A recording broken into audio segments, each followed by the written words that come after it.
Hello, in this video I will do an ASVAB math knowledge practice exam number 5. So yes, let's just start the exam.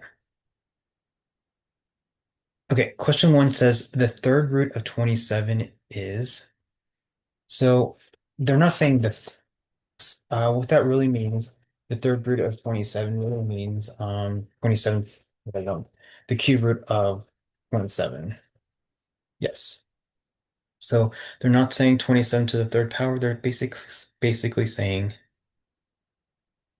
the third root. So that's the same thing as the cube root of 27, right? Now, this is a perfect cubed. You could think of a number. So what number times itself 3 times gives you 27? 3, right? 3 times 3 times 3. So this is your answer is 3. Or if you didn't know that, what you could do is make a factor tree. So what two numbers multiply 27? Any number. You could do like 9 and 3.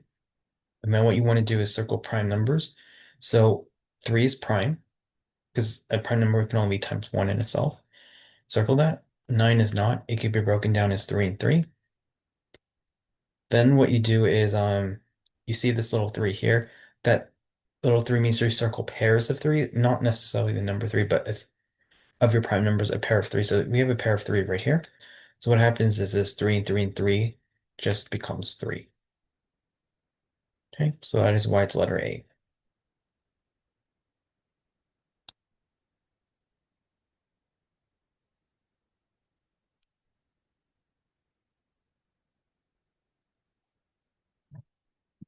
Okay, this one says multiply. So you kind of have to know your exponent rules um, a bit. So what you got to do is multiply the constant and the letters.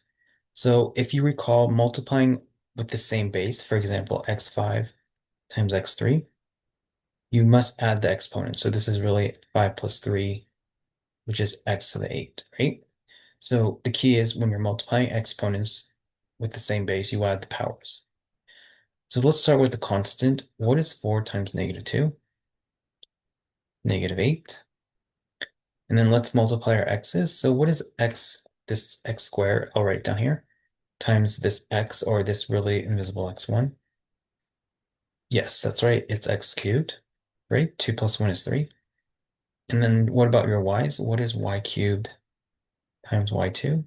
It is not y6. It is y5 because you add the exponents, right? So which one is that going to be? I think that is letter A. -8 x cubed y5.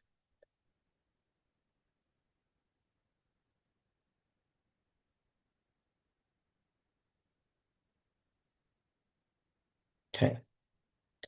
Question 3 says round 3.2 to the third power to the nearest tenth.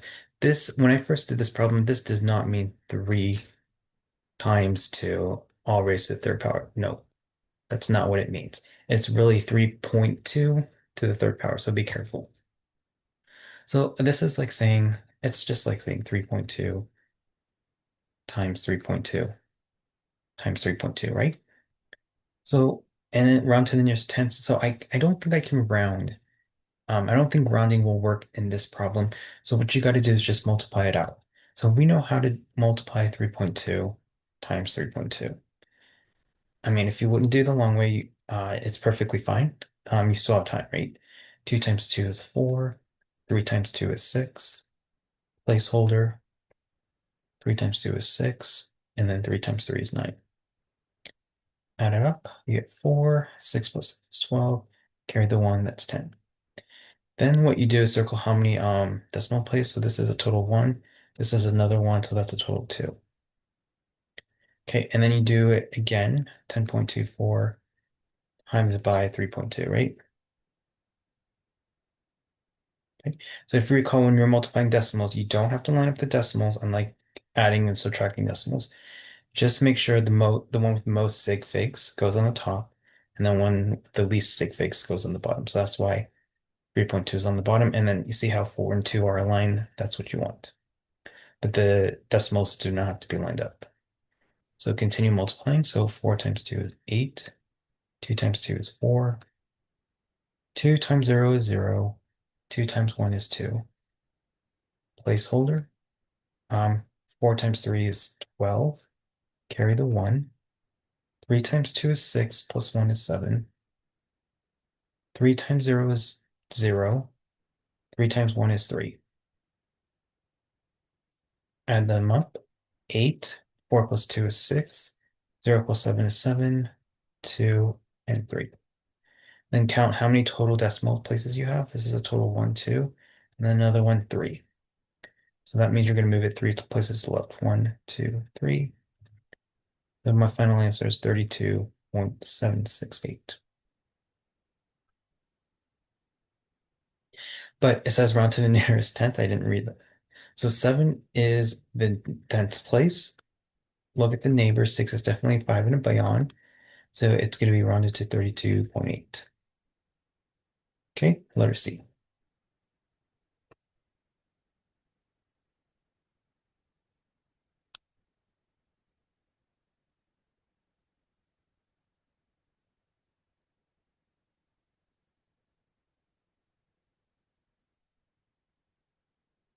Okay. Number 4 says find the least common multiple LCM of 6, 15, and 20. So they're not, this does not mean least common lowest common denominator. They're not saying LCD. They're saying LCM. So this is a little bit different. To find the LCM, you may want to make a factor tree.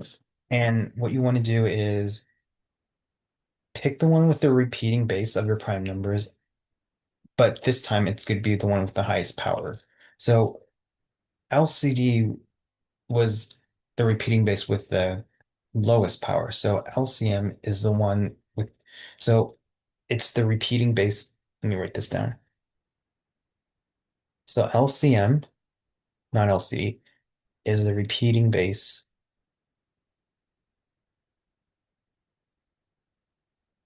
with highest power.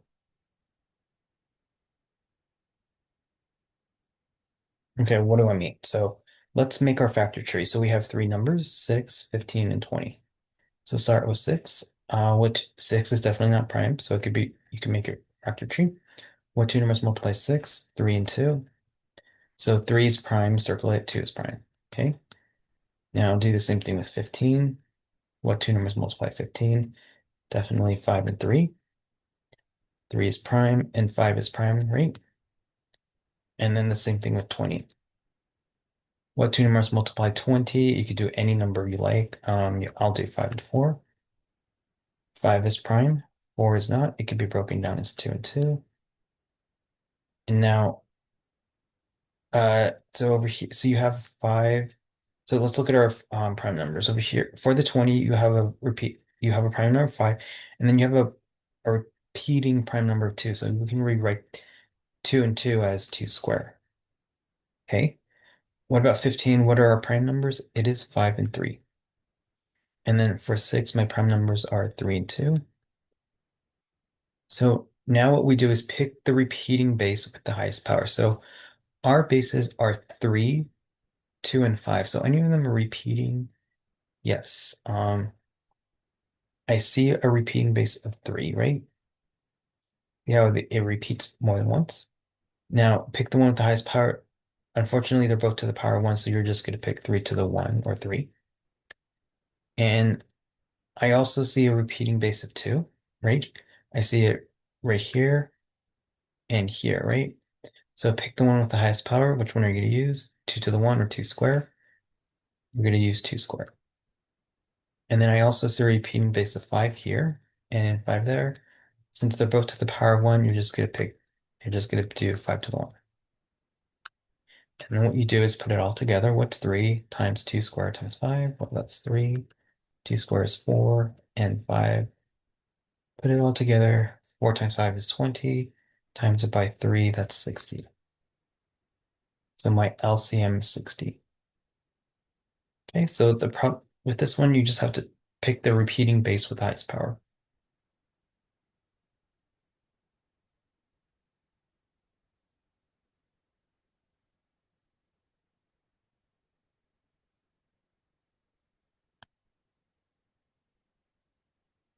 Okay, question 5 says, the boys soccer team won twice as many games as they lost. How many games were won if they played a total of 21 games? Okay, that sounds a bit confusing. If you have to read the problem, that's fine. But yeah, it was a bit, when I first did this one, it was a bit kind of confusing. But what you have to do is, okay, let me read the problem again. The boys soccer team won twice as many games as they lost. How many games were won if they played a total of 21 games? So what I'm going to do is label my variables. Let's say let x equals or represent the number of games lost. Okay, let's do that. Let x represent the number of games lost.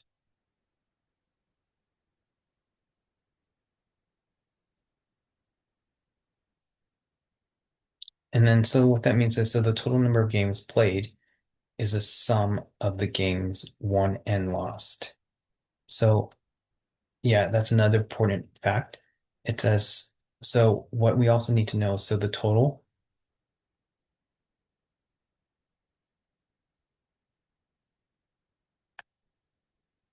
number of games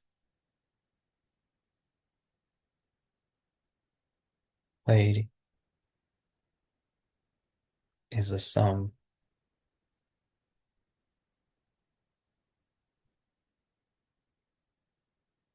of the games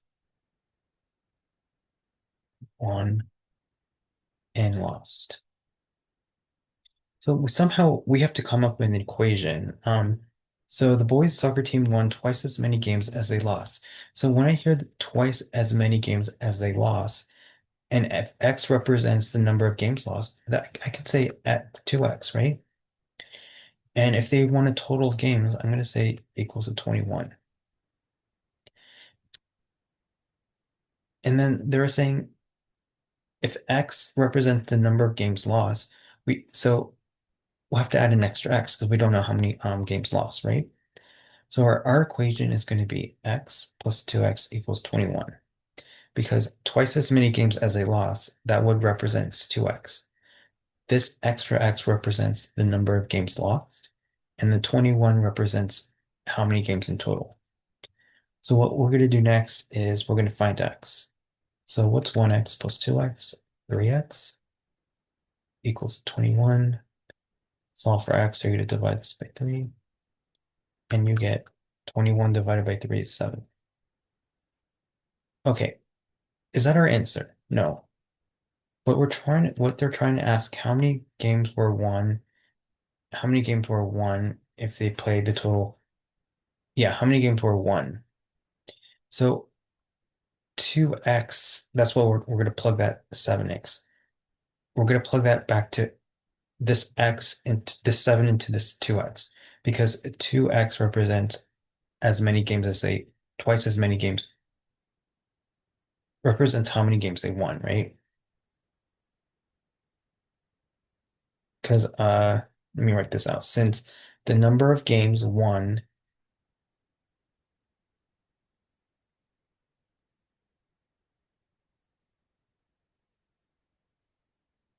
number of games, I know that's a bit confusing. Since the number of games won is twice the number of games lost.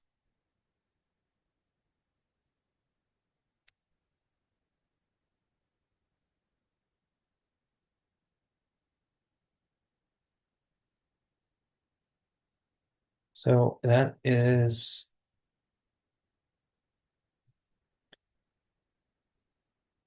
so you're plugging x into this. So that's 2 times 7, which is 14. So that it's going to be answer D.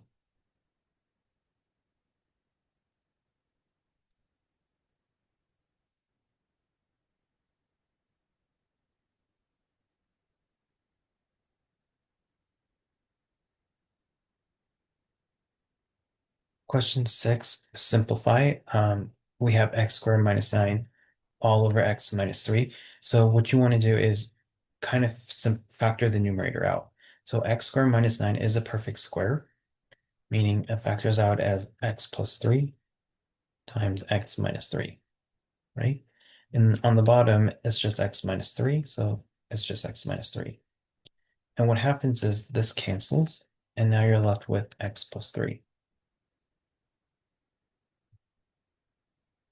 So that is letter A.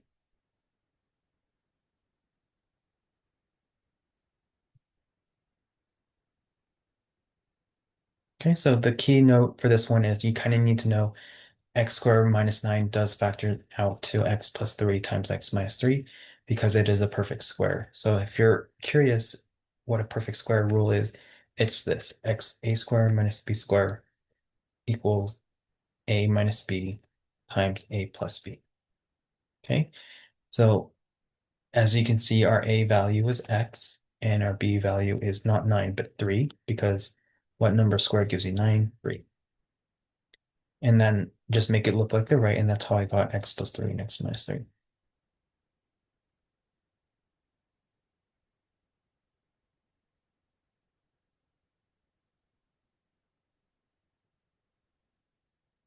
Okay, question 7. What's the equation that the line passes through the points 1, comma 2 and 3, comma 6? So what's the equation of the line that passes through the point? It's a linear line, because if you look at all the choices, it's in the form of y equals mx plus b. That's how I know it's a linear. So we have to somehow come up with an equation in the form of y equals mx plus b using these 2 points. So sometimes they give us an m and sometimes they give us a b, but in this case, they don't give us any of that. We do not know what m is, or the slope, and we do not know what b is. So we're going to find those two values. So from using these 2 points. So my 2 points are 1, comma 2 and 3, comma 6. But in order to find the slope, I'm going to use the slope formula, which is y2 minus y1, x2 minus x1. Okay? And then label my points. So this 1 is like your x1, this 2 is like your y2, whoops, y1. And then this 3 is your x2, this 6 is your y2. So the reason why I label it is so I don't get confused. So what is my y2? 6. What is my y1? 2. What's my x2? 3. My x1 is 1. 6 minus 2 is 4. 3 minus 1 is 2. 4 divided by 2 is 2. So my slope is 2. So it's going to be y equals 2x plus b. And unfortunately, we can't just like assume if it has a 2x, that's the answer, because there's two choices that has a 2x as our slope. So we do got to find the b. So what we have to do in order to find the b is from the 2 points, what you do is pick a point. It doesn't matter which one. You can use this one or this one. It doesn't really matter because it will still give you the right answer. So if I use the point 1, comma 2, I'm going to substitute those values into this equation. So what I mean is I'm going to replace my y with 2 and replace my x with 1. Okay, so 2 times 1 is 2 plus b, and then go in and solve for b, so you're going to subtract 2, and I get b equals 0. So that means we don't have a b or a y-intercept, so my final equation is just y equals 2x. Okay, so that is letter A.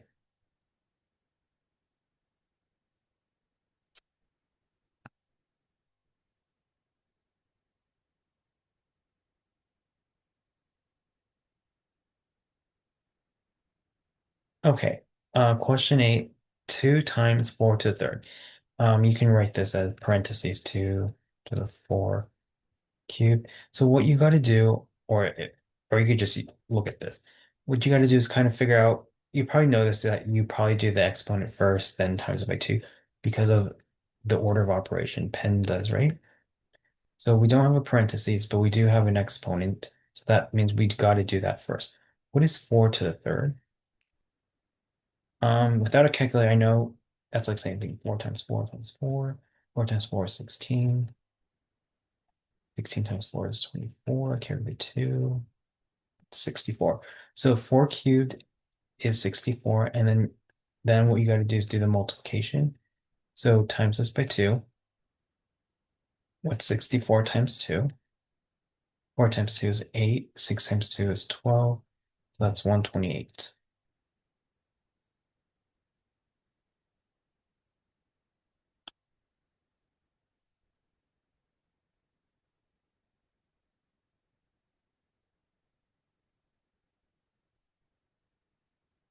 Okay, question 9. Given the point x comma 4 lies on a line with a slope of 1/2 and a y-intercept of -3, find the value of x. So this is a linear equation problem, and what you need to know is we're going to use the form y equals mx plus b, and they fortunately tell us a lot of stuff. They tell us that my slope, or my m, is 1/2, and my b is -3. So we'll use that to find the equation. So unlike the other one where you had like 2 points, you had to find the M and B. This one, they tell you straight. They tell you right away. So my M is 1/2, so that's 1/2 x, and my B is -3. Okay. So here's our equation. And what they tell us is they tell us please plug this coordinate in order to find x. So x, we just call it x. Our y is 4. So we're going to replace my y with 4 and replace my x with x minus 3. And over here, 1/2 times x is really 1/2 x minus 3. Let's see, what you could do next is maybe add 3 to both sides. And you get 4 plus 3 is 5, 6, 7. And then we're going to multiply both sides by 2. 7 times 2 is 14. 1/2 x times 2 is x. So 14 equals x.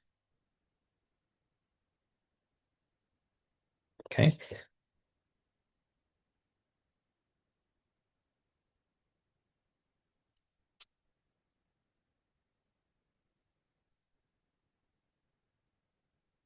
Okay. Question 10. If 0.05 equals 10, what is y? So they want you to solve for y. So you have 0.05y equals 10. So in order to solve for y, you're going to get rid of the 0.05 by dividing both sides by 0.05. Oops. So this cancels, you're left with 1. So what you could do is do the box thing. Numerator always goes inside, denominator goes outside, so 0.05.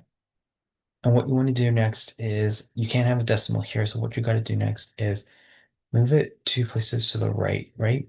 So, because this has 2 places, 1, 2, and then the decimal's right here because you don't see it, and then move it 2 places to the right. So your new equation is going to be 0.005, and then it's going to be, so now your decimal is going to be right here. It's going to be 1, 2, 3. Okay. Now, if you want, remember trailing zeros are never doesn't really matter, so you can ignore this 2 zeros. So now it's really just 5 divided by without like 1,000 divided by 5. So what is that going to be? Well, you need a 2. Bring down the 0. And it's going to be 200, right? Yes, 200. Okay, letter C.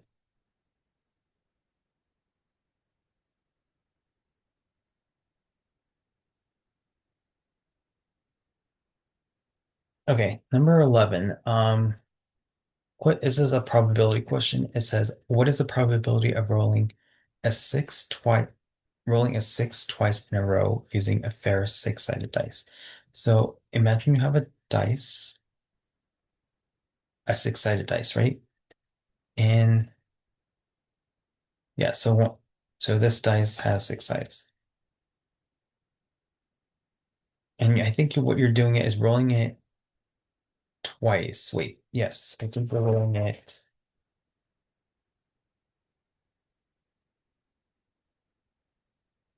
Yeah, I think you're rolling it twice. The,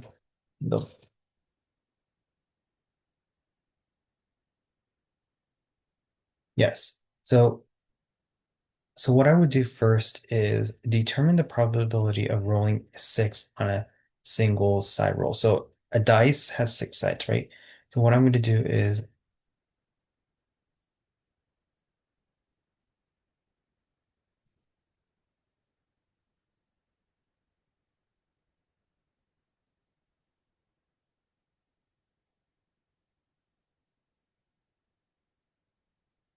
6 on a single roll. That's not too bad. It's obviously going to be 1 out of 6, right? Because you have a dice at 6 sides. What is the possibility of hitting at 6, the number 6? Just once. So that is going to be 1 out of 6. Then what I'm going to do is determine the probability of rolling a 6 twice in a row.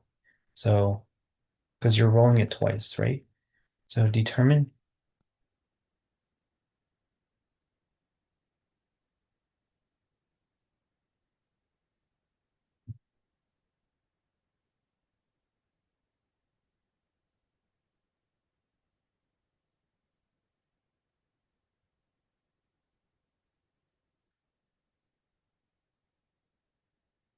So that is like same thing as 1/6 times 1/6, right? The first time it was 1/6 of a choice chance, and then the second time it's also going to be 1/6. So what's 1/6 times 1/6? 1 out of 36. So that would be your answer. And I don't think it could be reduced.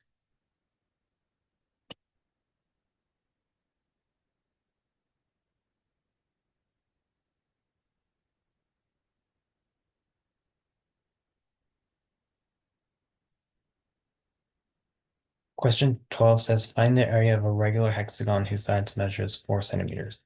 So yeah, you kind of need to know this formula. The area of a regular hexagon is this.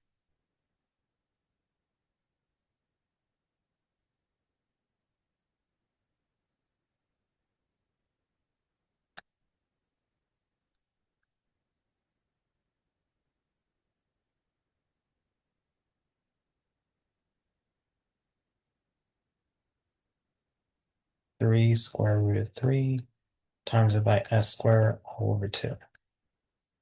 And then what you got to do is plug in the side is, they're saying that each side is 5. Because when they say regular, that means all sides are the same, right? So it's 3 radical 3 times s squared. So one of my side, all my sides are going to be 4 all over 2. Okay. So I'm just plugging my s into that formula, and you get 3 radical 3, 4 squared 16 all over 2. And then simplify. So what's 16 times 3? 48. And then you still have that radical 3 all over 2. And then you can simplify the 48 over 2, which comes out as 24 radical 3, letter A. Okay, so for this problem, you did have to kind of know this formula. Area of a hexagon is 3 radical 3 times s squared all over 2.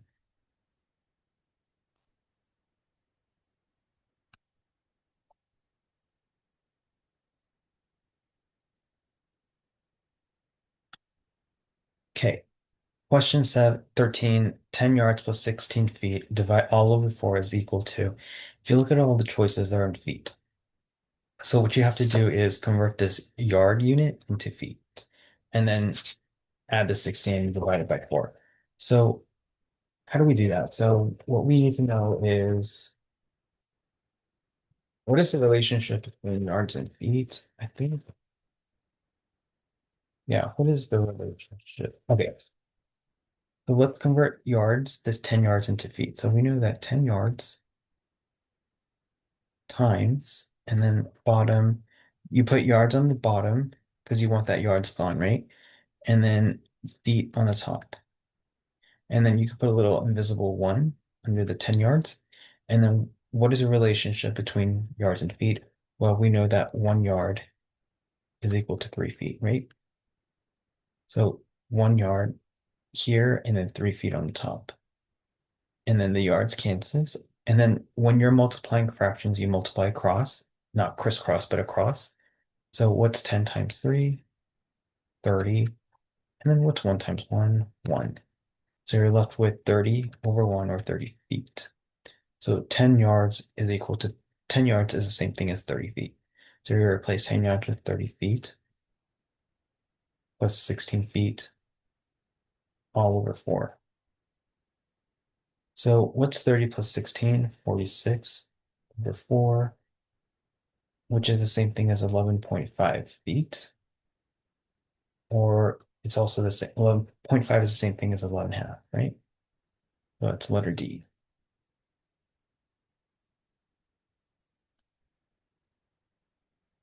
Okay. Well, we're going to run out of time, but that's okay. The cube of 3 is, this is not the same thing as the cube root. The cube of 3 is the same thing as 3 cubed, which is the same thing as 3 times 3 times 3. 3 times 3 is 9 times 3, which is 27. So the cube of 3 is the same thing as 3 to the third power. Yep, we're going to run out of time, but that's okay.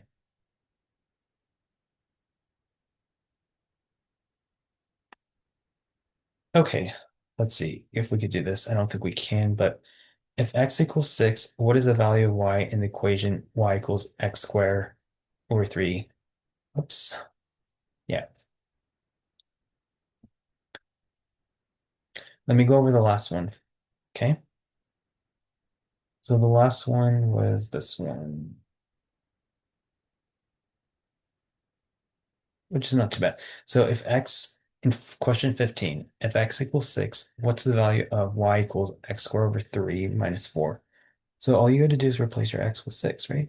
So it's going to be y equals 6 squared over 3 minus 4. 6 squared is 36 over 3 minus 4. What's 36 divided by 3? 112. So that's 12 minus 4, which is what's 4 minus 4? 8. Yes, 8. Okay, so that is answer B. Okay, we can stop here.